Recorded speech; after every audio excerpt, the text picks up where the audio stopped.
اللہ من الشیطان الرجیم بسم اللہ الرحمن الرحیم الحمد للہ رب العالمین الصلاة والسلام علی اشرف الخلق محمد وآلہ الطیبین الطاہرین وعجل فرجہم۔ اب تک ہماری گفتگو چل رہی تھی علم اصول کے موضوع کے بارے میں۔ بتایا تھا مشہور نے کہ علم اصول کا موضوع کیا ہے؟ ادلہ اربعہ ہے۔ اس پر اعتراض وغیرہ اشکال یا ملاحظہ ادلہ اربعہ علم اصول کا موضوع نہیں ہو سکتے، کیونکہ یہ چیز جو آپ نے بتائی جامع نہیں ہے۔ اس میں بہت ساری چیزیں ایسی ہیں کہ جو آپ نے داخل نہیں کی اس میں، یا نہیں ہو سکتی اس وجہ سے۔ جیسے مثال دی تھی، خبر واحد ہے، شہرت ہے، یعنی شہرت ہے، یا مثلا کسی چیز کا واجب یعنی مستلزمات عقلیہ ہیں، مستلزمات عقلیہ، اور پھر مستلزمات عقلیہ کے ساتھ مستلزمات شرعیہ۔ مستلزمات عقلیہ کیا ہیں تو بتائے گا؟ مثلا جی جیسے عقلیہ ہے کہ کوئی چیز واجب ہے تو اس کی ضروری تھوڑی حرام نہیں، عقلیہ کی بات کر رہا ہوں میں، تو بتائے گا مستلزمات عقلیہ یعنی کیا مطلب؟ مستلزمات عقلیہ یعنی جن چیزوں کے لازمے کے بارے میں عقل کہتی ہے، جن چیزوں کے ملازمے کے بارے میں عقل کہتی ہے۔ مثلا اب تو مثال دے گا یاد، مثلا کسی نے دور سے دھواں دیکھا تو اب عقل کیا کہتی ہے محمد علی صاحب؟ کہ وہاں پر آگ موجود ہے۔ صحیح، یہ کیا ہے؟ مستلزمات عقلیہ ہیں، لوازم عقلیہ ہیں، ملازم عقلیہ ہے کہ اگر آگ دیکھی گئی اور دھواں دیکھا گیا دور سے اٹھتا ہوا تو عقل نے درک کر دیا کہ لازمہ بھی اس کا یہ ہے کیا کہ وہاں پر آگ جل رہی ہے۔ بغیر آگ کے دھواں کیا مطلب؟ یہ اور بات ہے آپ کو دکھے نہ دکھے لیکن آگ ہے ضرور۔ صحیح ہے، تو آپ نے دھواں دیکھ کے آگ کو سمجھ لیا، آپ نے دھواں دیکھ کے تو دھواں دیکھ کے آگ سمجھ میں آیا۔ صحیح، یہ کیا ہے؟ مستلزمات عقلیہ ہے، ملازمات عقلیہ ہے۔ یہ آگ، دھواں دیکھ کے آگ سمجھ میں آ گئی۔ صحیح، اب شریعہ کیا ہے؟ یہی، اگر اللہ عز و جل نے کسی چیز کو واجب قرار دیا تو کیا اس کی ضد جو ہے وہ حرام ہے، یعنی اس کی ضد کو انجام دینا حرام ہے، یہ شریعہ ہے۔ مثلا اللہ عز و جل نے کہا کہ آپ نماز پڑھو، اقیموا الصلاۃ، تو کیا نماز کا ترک کرنا یہ حرام ہے یا نہیں ہے؟ یہ لوازم ہے۔ یا مثلا مولا عز و جل نے کہا اقیموا الصلاۃ، نماز پڑھو، تو کیا اس کا مقدمہ انجام دینا واجب ہے یا نہیں ہے؟ یعنی مقدمۃ الواجب واجب ہے یا نہیں؟ اکتبوا اکتبوا ایھا الاخوہ اکتبوا لا تنسوا۔ نعم، یعنی مولا عز و جل نے نماز کے لیے کہا کہ نماز پڑھو، تو کیا نماز پڑھنا تو واجب ہوا، تو کیا اس کو نہ پڑھنا حرام ہوا؟ یعنی یہ حکم کہ اقیموا الصلاۃ، نماز قائم کرو، کیا یہ نہیں، کیا اس بات کی مستلزم ہے کہ اس کی ضد حرام ہے، اس کا ترک حرام ہے؟ یا مثلا مولانا نے کہا اقیموا الصلاۃ، نماز قائم کرو، تو آیا مقدمۃ الصلاۃ واجب ہے یا نہیں ہے؟ صحیح، یہ مثلا تو یہ چیزیں کیا ہیں؟ یہ چیزیں آپ کی اس جو آپ نے علم اصول کا موضوع بتایا، یہ سب چیزیں اس طرح کی کیا ہو جائیں گی؟ خارج ہو جائیں گی۔ لہٰذا پھر کیا ہوا علم اصول کے بارے میں؟ یعنی شہید بتانا چاہتے ہیں کہ اگر آپ کو یہی کرنا ہے تو تھوڑا سی اس میں اصلاح کرنی ہوگی، یعنی آپ کو دلیل ہی موضوع بنانا ہے، ادلہ اربعہ کو موضوع بنانا ہے، تو ادلہ اربعہ کو موضوع نہ بنائیے بلکہ مطلق دلیل کو موضوع بنائیے۔ واضح سمجھ میں آ رہا ہے؟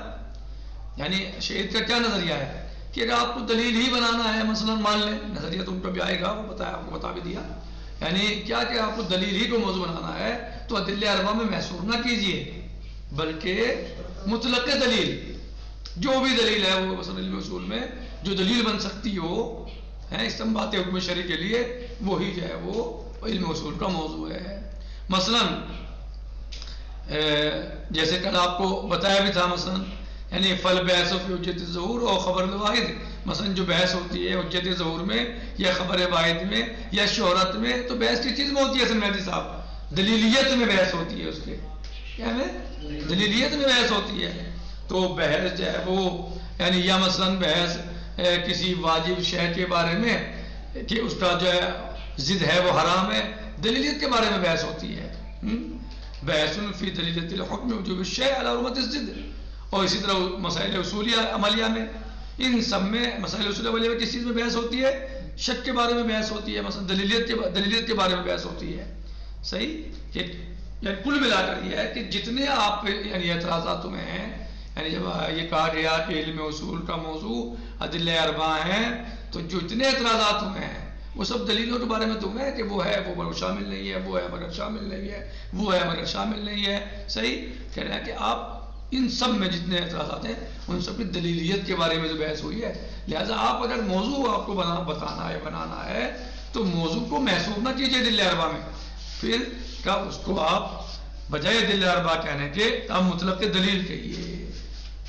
کیا کہیے؟ مطلب دلیل کہیے آپ کیا ہے، تو کچھ بات بن سکتی ہے اور دلیل چونکہ موضوع بن سکتی ہے. وَهَكَذَا فَصَحَّ أَنَّ مَوْضُوعَ الْأُصُولِ هُوَ الْأَدِلَّةُ الْمُشْتَرَكَةُ. یعنی دلیل تو یہ بھی لائی، یعنی دلیل تو یہ بھی ہے. کیسے ہوا کہ اس طرح صحیح ہو جائے گا کیا کہ علم اصول کا موضوع کیا ہے؟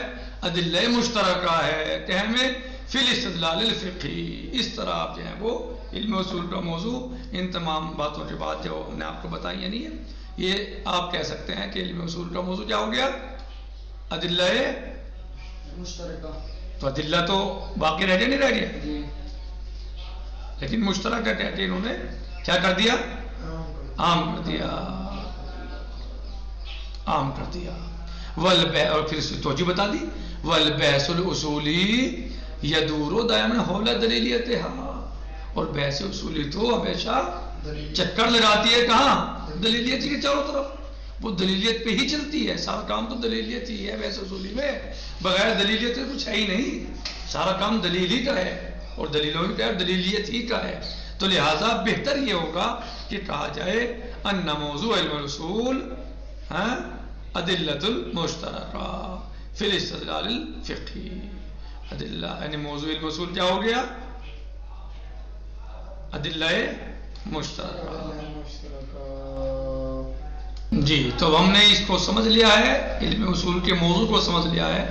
تو اب ہم آ رہے ہیں فائدہ علم اصول کی طرف. علم اصول کا فائدہ کیا ہے، کیوں آخر پڑھا جاتا ہے، کیوں اتنی محنت کی جاتی ہے، اس کو پڑھنے سے کیا فائدہ ہے. تو یہ آپ کو پہلے ہی بتایا گیا تھا، کسی کوئی بھی علم جو ہے اس کے جو عناصر ہوتے ہیں خاص، جو یعنی ارکان ہوتے ہیں، وہ مثلا یا تو اس کا موضوع ہوتا ہے، تو اس کی سب سے پہلے تعریف ہوتی ہے، پھر اس کا موضوع ہوتا ہے اور پھر اس کا فائدہ. بھائی کیوں ایسا ہو رہا ہے، کیوں پڑھ رہے ہیں آپ، کیوں اس علم کو وضع کیا گیا، کیا اس کا فائدہ ہے، کیا وجہ ہے. کہہ رہے ہیں کہ فائدہ تو علم الاصول، علم اصول کا فائدہ، اس علم کا کیا فائدہ ہے، کس لیے اس کو پڑھا جاتا ہے. کہہ رہے ہیں کہ اتضح مما سبق ان لعلم الاصول فائدۃ کبیرہ للاستدلال الفقہی. یہ بات واضح اور روشن ہو گئی ہے کس چیز سے؟ اس چیز سے جو گزر چکی ہے، جو ہم نے اب تک پڑھا ہے. تعریف میں، موضوع میں جو ہم نے پڑھا ہے، ان سب سے بات واضح ہو گئی. کیا کہہ رہے ہیں کہ اتضح واضح ہو گیا، مما سبق اس چیز سے گزرا. یعنی آپ نے تعریف علم اصول میں یا موضوع علم اصول میں جو پڑھا ہے، انا لعلم الاصول، کیا کہ بے شک علم اصول کے لیے فائدتاً کبیرہ، علم اصول کے لیے بہت زیادہ فائدہ ہے، یعنی علم اصول اپنے اندر بہت بڑا فائدہ رکھتا ہے، علم اصول کے لیے بہت سارے فوائد ہیں۔ جو شخص یا جو طالب علم علم اصول کو پڑھے گا وہ بہت سارے فوائد کو حاصل کرے گا۔ کس لیے کہ میں حاصل کرے گا؟ للاستدلال الفقہی، استدلال فقہی کے لیے، یعنی ہم سمجھ گئے، بات واضح ہو گئی اس چیز سے جو گزر چکا، جو ہم پڑھ چکے۔ بے شک علم اصول کے لیے استدلال فقہی میں بہت زیادہ فائدے ہیں۔ اگر آپ فقیہ بننا چاہتے ہیں، آپ مجتہد بننا چاہتے ہیں، آپ استنباط حکم شرعی کرنا چاہتے ہیں، آپ استدلال فقہی کرنا چاہتے ہیں، تو علم اصول پڑھیے۔ علم اصول کے استدلال و استنباط میں، وہ استخراج حکم شرعی میں بہت زیادہ فائدے ہیں۔ استخراج و استنباط من القرآن والسنہ، یا اور دیگر جو ان کے چیزیں بتائی گئی ہیں، تو اس کے بہت زیادہ فائدے ہیں۔ آپ کو جب حکم شریعہ آپ نکالیں گے قرآن و حدیث سے، تو بہت سارے فائدے ہیں اس میں علم اصول کے، آپ کو نظر آئیں گے اور بہت زیادہ آپ اس سے فائدہ اٹھائیں گے۔ وَذَلِكَ أَنَّ الْفَقِيهِ فِي كُلِّ مَسْأَلَةٍ فِقْهِيَّةٍ، اور اس لیے فقیہ ہر مسئلہ فقہیہ میں یعتمد علی نمطین، وہ اعتماد کرتا ہے دو طرح کی چیزوں پر، دو چیزوں پر۔ کیا کرتا ہے؟ اعتماد کرتا ہے ان پر، من المقدمات، مقدمات میں سے، یعنی دو طریقے کے مقدمات پر اعتبار کرتا ہے، اعتماد کرتا ہے۔ کہاں؟ فی استدلال الفقہی، اپنے فقہی استدلال میں۔ واضح؟ کیا کہا؟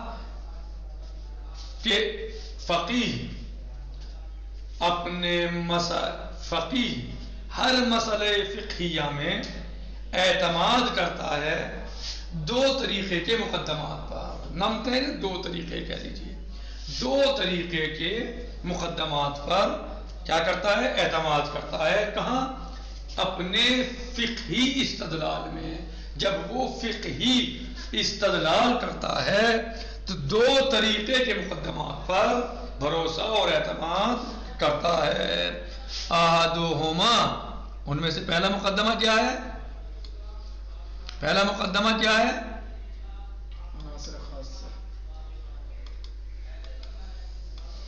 عناصر خاصہ۔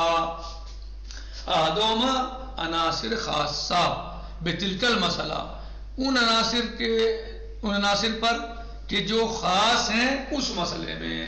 یعنی آپ تاریخ سے پڑھتے آ رہے ہیں، عنصر مشترک، عناصر مشترکہ وغیرہ۔ تو عناصر دو طرح کے ہوتے ہیں، یا تو عناصر خاص ہوں گے، عناصر خاصہ ہوں گے، یا عناصر مشترکہ ہوں گے۔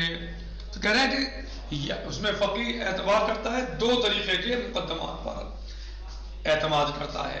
پہلا عناصر خاصہ، اس مسئلے کے جو عناصر خاصہ ہیں، من قبیل الروایہ التي وردت فی حکمها، اس جیسے روایت کے اعتبار سے، مثلا جو روایت اس حکم میں وارد ہوئی ہے۔ روایت عناصر خاصہ ہے، نہیں روایت کے اعتبار سے جو روایت اس حکم میں وارد یا اس مسئلے میں وارد ہوئی ہے۔ وظہورها، اور اس کا ظاہر ہونا، فی اثبات الحکم المقصود، حکم مقصود کے ثابت کرنے میں، یعنی اس کا ظاہر ہونا اس بات حکم مقصود میں۔ صحیح۔ وعدم وجود معارض لہا، اور اس کے لیے کسی معارض کا نہ ہونا، یعنی وہ روایت جو وارد ہوئی ہے اس حکم شرعی کے لیے، اور وہ ظاہر ہے کہ وہ ہمارا مقصود اس حکم شرعی میں ثابت کر دے، یعنی ہم اپنے مقصود کو اس روایت کے ذریعے اس حکم شرعی میں کیا کر لیں؟ ثابت کریں، جو ہمارا مقصود ہے حکم شرعی میں۔ وعدم وجود معارض لہا، اور اس کے لیے کوئی معارض بھی نہ ہو، یعنی حکم مقصود ہمارا ثابت ہوتا ہو اور اس کا کوئی معارض نہ ہو۔ وَنَحْوُ ذَلِكَ، یہ کیا ہے؟ اس طرح انہیں کیا کہا جائے گا؟ عناصر خاصہ، یعنی جب ہم اس روایت کے بارے میں بات کریں، گفتگو کریں جو روایت کسی حکم شرعی کے بارے میں آئی ہو اور وہ ظاہر ہو ہمارے مقصود کو ثابت کرنے کے لیے، تو کیا ہو جائے گا یہ؟ اور اس کا کوئی معارض بھی نہ ہو، اس کا کوئی معارض بھی نہ ہو، تو ایسے شے کو کیا کہا جائے گا؟ عنصر خاص یا عناصر خاصہ۔ والآخر کہہ رہے ہیں کہ دوسرا کیا ہے عنصر؟ یہ عنصر اول ہے، عنصر آخر والآخر عناصر مشترکہ تدخل فی الاستدلال علی حکم تلک المسئلہ۔ دوسرا کیا ہے؟ نمت۔ دوسرا نمت ہے عناصر مشترکہ جو داخل ہوتے ہیں استدلال میں کسی مسئلے یا کسی حکم شرعی کو حاصل کرنے کے لیے، یعنی کسی حکم کو استدلال میں جو داخل ہوتے ہیں، صحیح، ان کو کیا کہتے ہیں؟ دوسرے کیا ہے؟ عناصر مشترکہ جو داخل ہوتے ہیں کسی مسئلے کو حاصل کرنے کے لیے، کسی حکم کو سمجھنے کے لیے، کسی استدلال کو کرنے کے لیے اس مسئلے میں۔ وفی الاستدلال علی حکم مسائل اخرى، اور استدلال میں حکم پر دوسرے مسائل بھی بہت سارے پائے جاتے ہوں، فی یعنی وہی، سمجھ رہے ہیں، وہی استدلال جو آپ جس میں آپ نے وہ جس میں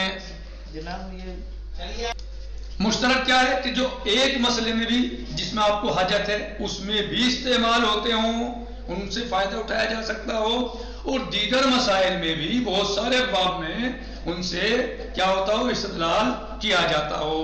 یعنی عناصر مشترکہ وہ عناصر ہیں کہ جو استدلال حکم شرعی میں ہیں، کسی شے کے حکم کو حاصل کرنے میں اس مسئلے میں بھی ایک مسئلے میں بھی کام آئے، ایک جگہ بھی کام آئے، اور مختلف جگہوں پر بھی وہ کام آ سکتے ہوں، مختلف ابواب میں کام آ سکتے ہوں، یعنی وہ ایک کسی مسئلے سے مخصوص یا کسی حکم سے مخصوص نہ ہوں، یعنی جو مختلف احکام شرعیہ کے استدلال و استنباط میں مختلف ابواب فقہیہ میں کام آ سکتے ہوں۔ من قبیل ان خبر الواحد الثقہ حجہ، مثلا قاعدہ کیا ہے؟ خبر واحد ثقہ حجہ، تو خبر واحد ثقہ حجہ یہ قاعدہ کیا صرف طہارت میں کام آئے گا؟ یہ قاعدہ کیا صرف جو ہے زکوٰۃ میں کام آئے گا؟ یہ قاعدہ صرف کیا آپ جیسے صلاۃ میں صرف استدلال کر سکتے ہیں؟ نہیں، بلکہ کسی باب میں بھی کر سکتے ہیں، کسی باب میں بھی کر سکتے ہیں، جہاں آپ کو ضرورت پیش آئے، صلاۃ میں بھی ہوگا، طہارت میں بھی ہوگا، زکوٰۃ میں بھی ہوگا، حج میں بھی ہوگا، اور دیگر ابواب میں بھی ہو سکتا ہے، صحیح ہے۔ وَأَنَّا ظُهُورَ الْكَلَامِ حُجَّةٌ، یا مثلا ظاہر کلام حجت ہے، یہ قاعدہ ہے نا، ظاہر حجت ہے، تو یہ ظاہر حجت ہے کیا صرف نماز صلاۃ کی بحث میں حجت ہے، یا ابواب فقہ ابواب زکوٰۃ میں حجت ہے، ابواب زکوٰۃ میں حجت ہے، یا باب صوم میں حجت ہے؟ نہیں، بلکہ اگر یہ ضرورت پڑی تو باب صلاۃ میں بھی حجت ہے، باب زکوٰۃ میں بھی حجت ہے، باب صوم میں حجت ہے۔ کل ملا کر جیسے آپ پہلے پڑھ چکے، عنصر خاص جو کسی ایک مسئلے سے مخصوص ہو، کسی ایک حکم سے خاص ہو، اور عنصر مشترک یعنی جو ایک مسئلے سے خاص نہ ہو استدلال حکم شرعی میں، یہ استنباط حکم شرعی میں ایک مسئلے سے خاص نہ ہو، بلکہ جو بہت سارے ابواب میں، ابواب مختلفہ میں کام آ سکتا ہو، اور وہاں پر ہماری مشکل کو یا فقیہ کی مشکل کو حل کر سکتا ہو، انہیں عناصر مشترکہ کہا جاتا ہے۔ نکتفی بہذا المقدار والحمد للہ رب العالمین، السلام علیکم ورحمۃ اللہ وبرکاتہ، فی امان اللہ۔